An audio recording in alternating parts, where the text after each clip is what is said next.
পালং শাক হয়েছে আপু, আর ওই সাইডে মূলো হয়েছে। মূলগুলো বড়ই হয়ে গেছে। মূলো গাছ এত বড়, মূলের পাতা দেখে মনে হচ্ছে কপির ডাটা। কপির ডাটাই যদি আপু লাল শাকগুলো না এখনো ছোট ছোট, এখনো বড় হয়নি। বলো পালং শীষ হয়েছে আপু, দেখো। আর 2 দিন পরে পালং শীষ নিয়ে যাবি না, আর ওই দিককার গুলো ছোট। আর লাল শাক তুলবা আজকে? না থাক, চলো আজকে না আবার ডুগা কাটি। তো তাহলে লাল শাকগুলো এখনো ছোট ছোট, বড় হয়নি। একদিন এসে তুলে নিয়ে যাবো না। চলো। এখানে অনেক সবজি তো হয়েছে, দেখো। মূলা, পালং শাক, লাল শাক, আর ওদিকে কি গাছ আপু? আলু গাছ। অনেকদিন এদিকে আসেনি, দেখো। এই 2 দিন পরে আসি পালং এর শীষ তুলে নিয়ে যাবো না আপু। চলো চলো এখন লাউ ডুগা কাটি নিয়ে আসি।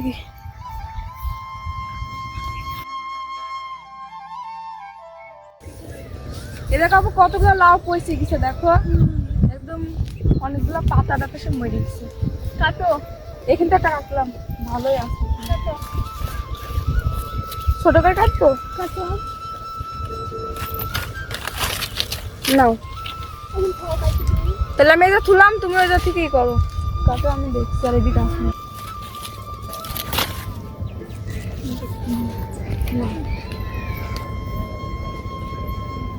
আসো এদিকে আসো। চলো।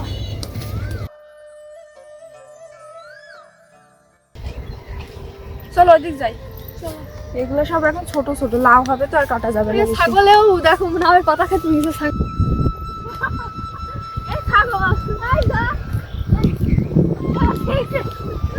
দেখে কত এই অনেকগুলাই তো হলো আপু, এই হয়ে যাবি না। চলো নাকি আর কটা নিবা? চলো।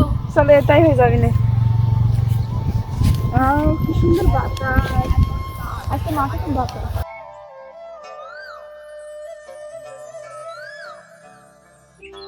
মাঠ থেকে আমি আর আপু লাউয়ের ডগা তুলে নিয়ে আসলাম। এখন লাউয়ের ডগা দিয়ে কি রান্না করব, ভালো লাগলে ভিডিওটি দেখতে থাকুন। নামের ডুগাগুলো এখন ভালো করে কেটে নিব। দেখো পুচকি, আয় পুচকি, পুচকি আমরা রান্না দেখতে আইছি। আয় আয়। তুই তাহলে তো খাবি না নে। তোর মা খাবিনি, তোর মা দিলে কেক কেক।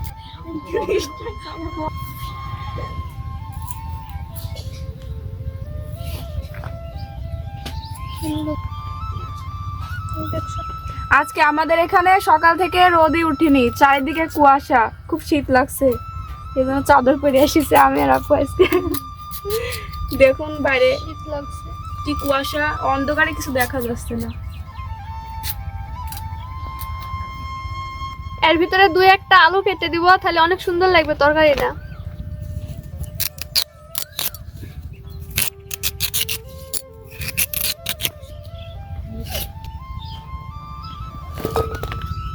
লাউয়ের ডুগা কাটা হয়ে গেছে। লাউয়ের ডুগা রান্না করার জন্য ঝাল, পেঁয়াজ, রসুন কেটে নেব।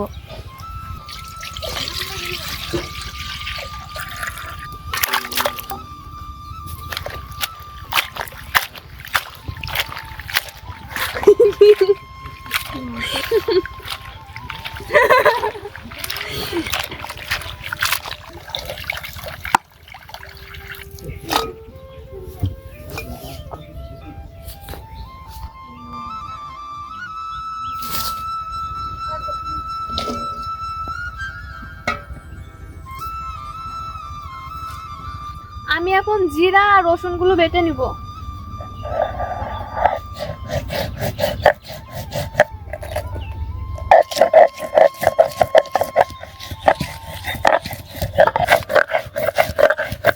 আমি এগুলো তুলে ফেল দে আপু। দাও। নোংরা হয়ে গেছে।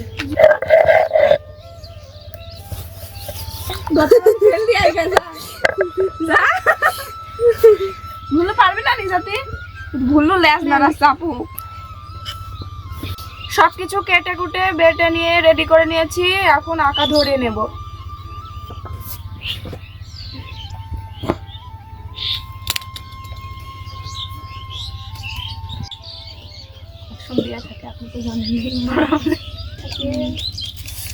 কড়া তেতে গেছে, এবার পরিমাণ মতো তেল দিয়ে দেব।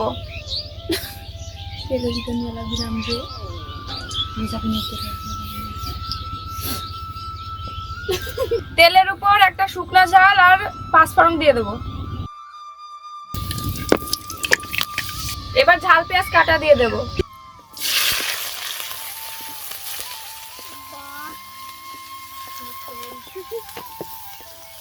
এবার জিরা আর রসুন বাটা দিয়ে দেব।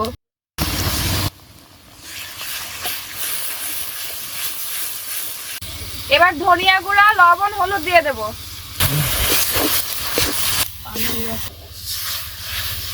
এবার আমার ঢেক সানছিলাম, তাহলে ভালো হয়েছিল। লাউয়ের ডুগা আলু কেটে রেখেছিলাম, এবার দিয়ে দেব।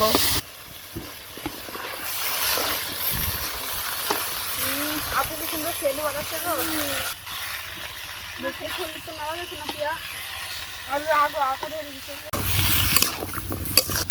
আপনারা এমন তরকারি কে কতদিন খাননি কমেন্টে অবশ্যই জানাবেন। আর এটা কিসের তরকারি বলেন তো, আমরা আজকে বলবো না।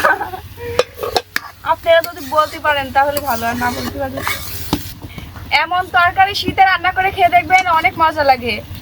আমরা অনেকদিন খাইনি, সেজন্য মাঠ থেকে লাউ ডুগা কেটে নিয়ে এসে রান্না করলাম। তরকারিটা কিছুক্ষণের জন্য ঢেকে রাখবো, একটু পরে আবার পানি দিতে হবে। এখন তরকারি কষানো হয়ে গেছে, এবার ঝোলের পানি দিয়ে দেবো। আপু আর পানি দেবো? সিদ্ধ হয়ে যাবে নাকি? একটু দাও আপু, তরকারিটা সিদ্ধ হোক, চলো ততক্ষণ করে আমরা বড়ে পানি আসি। চলো।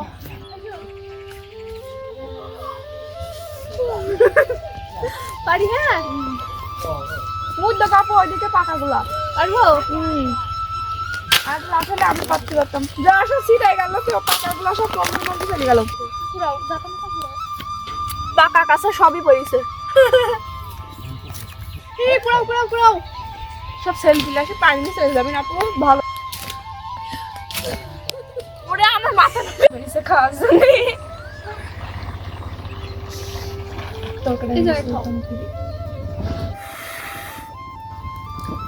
তরকারি হয়ে গেছে, এবার আমরা খেয়ে দেখবো কেমন হয়েছে।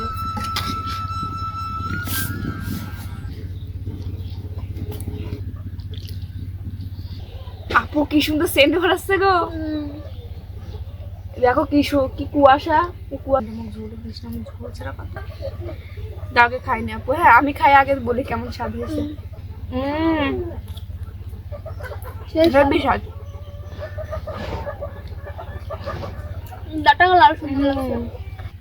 আপু অনেকদিন পরে খেলাম তো লাউ ডুগা, সেজন্য ভালো লাগছে বলো। কিন্তু এর ভিতর চিংড়ি মাছ দিলে আরো সুন্দর লাগতো।